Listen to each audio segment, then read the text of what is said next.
ఇంకొక ఆర్టికల్ ఇప్పుడు మొన్నటిదాకా ట్రెండింగ్లో ఉంది. అదే ఆర్టికల్ 356 అనమాట. భారత రాజ్యాంగంలో ఉన్నటువంటి 356 అధికరణ కూడా బాగా ట్రెండింగ్లో ఉంది అనమాట.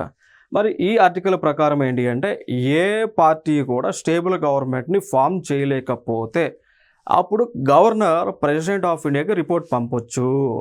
రిపోర్ట్ పంపించి ప్రెసిడెంట్ ఆఫ్ ఇండియా ఒప్పుకున్న తర్వాత ఆ రాష్ట్రంలో ఎమర్జెన్సీని ప్రకటించవచ్చు.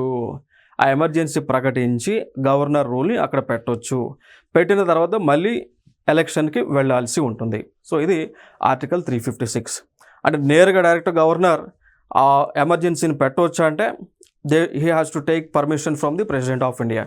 దాంతోపాటు కొన్ని సందర్భాల్లో కూడా ఆ యొక్క ఎమర్జెన్సీ అనేటువంటిది చట్ట ప్రకారము లేదా న్యాయంగా లేనప్పుడు సుప్రీంకోర్టు లేదా కోర్ట్స్ ఏవైతే ఉన్నాయో అవి జ్యుడిషియల్ రివ్యూ కింద తీసుకొని ఆ యొక్క ఎమర్జెన్సీని క్యాన్సిల్ చేయడానికి కూడా ఛాన్సెస్ ఉన్నాయి. గతంలో కూడా జరిగినాయి.